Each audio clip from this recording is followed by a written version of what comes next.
Assalamualaikum warahmatullahi wabarakatuh. Perkenalkan, nama saya Nur Hasana dari kelas KPIC semester 1. Ingin menjelaskan tentang sejarah perkembangan komunikasi manusia dari berbagai periodisasinya.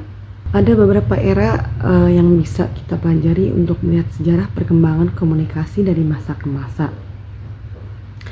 Nah, dalam buku Theories of Mass Communication, setidaknya disebutkan ada 5 revolusi komunikasi dari masa ke masa.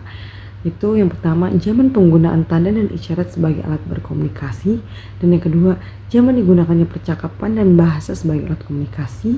Yang ketiga, zaman digunakannya tulisan sebagai alat berkomunikasi, dan yang keempat, zaman digunakannya media cetak sebagai alat berkomunikasi, dan kelima, zaman digunakannya media massa sebagai alat berkomunikasi. Di zaman tanda dan isyarat ini, jadi sebelum manusia memasuki zaman tanda dan isyarat, manusia itu sebenarnya pernah mengadakan komunikasi, yaitu dengan menggunakan insting mereka gitu.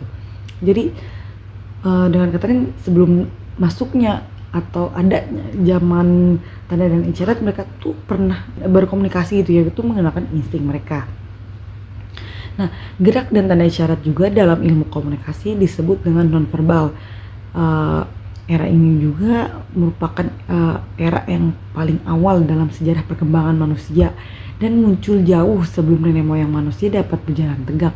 Jadi mereka tuh komunikasi tuh emang udah ada dari sebelum nenek moyang kita. Nah, dalam komunikasi ini juga peran insting itu sangat penting. Walaupun proses komunikasi manusia lebih mendasarkan insting dan bukan rasionalnya di zaman ini tuh. Itu semua terjadi karena kemampuan kapasitas otak manusia yang masih sangat terbatas, perkembangan otak mereka juga masih sangat lamban. Jadi era ini tuh berjalan sangat lama gitu, berjalan dalam ribuan tahun sebelum digunakannya gerak isyarat, bunyi-bunyian, dan jenis lainnya dalam proses komunikasi. Selama periode ini juga cara berkomunikasi mereka masih terbatas karena kan masih menggunakan bahasa isyarat yang terbatas, juga ekspresi wajah yang masih belum banyak. Jadi bahasa isyarat yang digunakan pun masih seperti mengangguk, menggeleng, atau menunjukkan hal-hal yang menunjukkan ekspresi perasaan atau keinginan kita terhadap orang itu. Nah, pada masa ini juga penemuan fosil Homo habilis di Afrika Timur mengungkapkan otak manusia purba pada periode tersebut lebih kecil dan kurang kompleks dibandingkan dengan Homo sapiens, karena Homo sapiens lebih ke modern. Hal ini juga menunjukkan bahwa kapasitas berbicara dan pemahaman bahasa di zaman Homo habilis ini masih terbatas dan cukup lamban.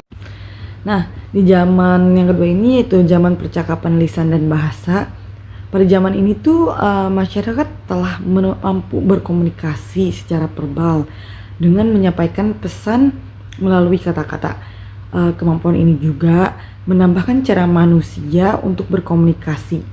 Selain itu, kemampuan ini menjadi proses pengiriman dan penerimaan pesan menjadi lebih jelas ketimbang nonverbal, karena yang bahasa insting tuh, yang menggunakan insting dan bahasa isyarat itu kan bisa juga terjadinya kesalahpahaman atau salah persepsi. Nah, di era ini tuh ditandai dengan lahirnya embrio kemampuan untuk berbicara berbahasa secara terbata-bata dalam kelompok masyarakat tertentu juga sih. Oleh karena itu manusia di era ini tuh sering disebut dengan zaman masa Homo sapiens. Dari penelitian yang pernah dilakukan, kemampuan berbicara dalam sistem bahasa baru terjadi sekitar 90.000 tahun sampai 40.000 tahun sebelum Masehi. Sementara itu, bahasa secara lengkap mulai digunakan kira-kira 35.000 tahun sebelum Masehi. Nah, di masa ini juga kan masa yang dikenal dengan manusia jenis Cro-Magnon atau manusia awal Homo sapiens. Cro-Magnon juga menjadi ciri utama di era ini tuh, dimana awal periode kehidupannya manusia jenis ini tuh sudah mempunyai keahlian di dalam membuat peralatan yang berasal dari batu. Sebagaimana kita ketahui, budaya manusia awalnya kan dimulai dengan tulisan. Nah, zaman batu merupakan salah satu perkembangan awal pengenalan bahasa yang ditulis. Meskipun hanya berupa gambar yang dibuat dalam batu, tapi kita bisa mendapatkan sebuah informasi. Pada awal sejarah perkembangan manusia pun dalam mengenal tulisan, mereka tuh telah dapat memahat atau mengukir gambar binatang dan manusia pada tulang, batu, taring dan bahan-bahan lainnya. Jadi manusia-manusia pada era ini tuh biasanya mewariskan lukisan gitu ya, di dinding-dinding di tempat di mana yang mereka tinggali. Nah, ratusan gua itu juga pernah ditemukan oleh bangsa Spanyol. Di sejarah komunikasi manusia dimulai sejak sekitar 35.000 tahun sebelum Masehi atau disebut zaman Cro-Magnon ini, diperkirakan bahasanya sudah dikenal. Jadi pada tahun 2000 sebelum Masehi, para ahli prasejarah menemukan lukisan dalam gua merupakan karyanya manusia purba. Nah, di zaman selanjutnya itu zaman tulisan sebagai alat komunikasi. Nah, pada zaman ini tuh manusia telah menambahkan atau mampu menambah kemampuan verbalnya, yaitu dengan menulis. Hal ini tuh dimulai sejak ditemukannya alfabet, yaitu huruf A sampai Z yang terdiri dari 5 huruf hidup yaitu A, I, U, E, O dan 21 huruf mati seperti B, C, D, F, G, H dan sebagainya. Sekaligus menandai dimulainya era transformasi menulis dari batu, pelepah daun dan kulit binatang ke kertas. Setelah berlangsung ribuan tahun lamanya, sampailah manusia ke zaman tulisan ini, di mana di era ini tuh muncul sekitar 5.000 tahun sebelum Masehi. Artinya komunikasi yang dilakukan tidak lagi mengandalkan lisan, tetapi juga menggunakan tertulis. Meskipun ini tetapi ini juga bukan berarti mereka tidak lagi menggunakan komunikasi lisan. Mereka tetap menggunakan bahasa lisan, tetapi didukung pula oleh bahasa tulis gitu. Di era ini juga bisa disebut dengan proses awal usaha manusia dalam usahanya merekam informasi dan melukiskan atau menggambarkan gagasan-gagasan atau informasi yang mereka peroleh. Nah, di sini juga kan masih masa zaman itu manusia Cro-Magnon, di mana manusia Cro-Magnon itu menjadi titik awal usaha manusia merekam informasi dengan menggambarkan kembali kehidupan binatang dan adegan dalam memburu binatang pada dilukiskan pada batu. Itulah media pertama kali yang dikenal manusia, yaitu media tulis.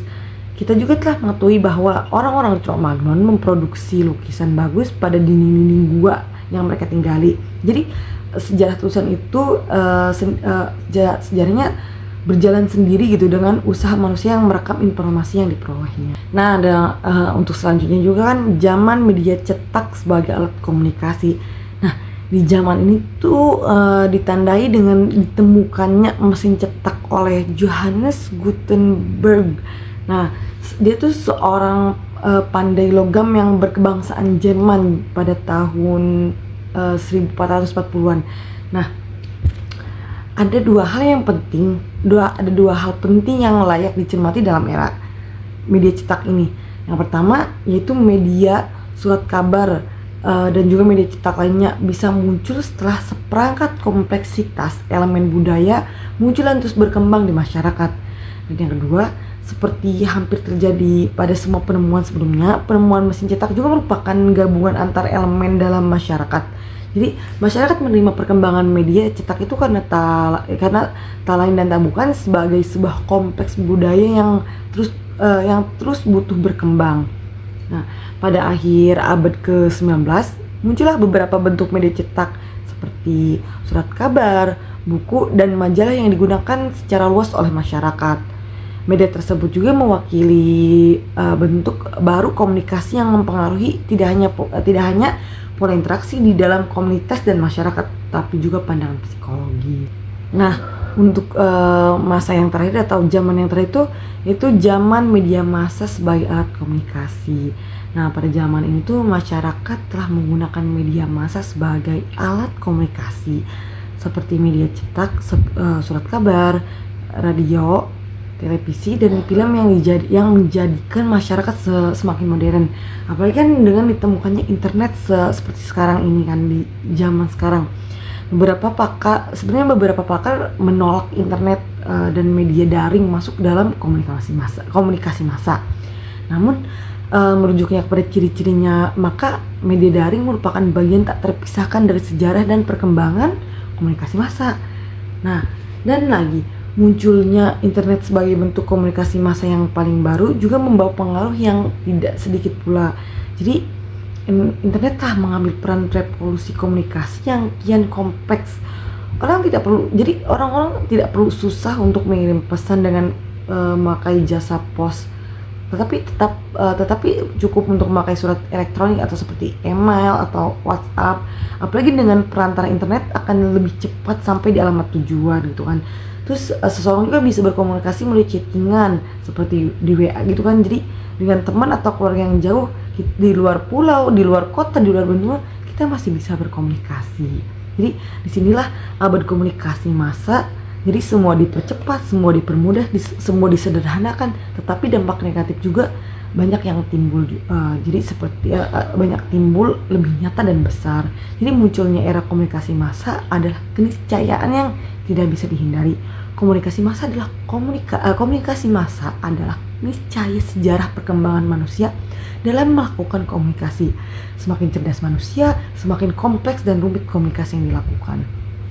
Jadi apapun komunikasi yang kita peroleh pasti adanya dampak negatif dan positif. Jadi apapun yang kita pelajari, gunakanlah sebaik-baiknya, ambil positifnya, gunakan media massa sekarang ini sebagai media untuk menjadi yang lebih baik lagi. Terima kasih, itu yang dapat saya sampaikan. Terima kasih, hanya itu yang dapat saya sampaikan. Wassalamualaikum warahmatullahi wabarakatuh.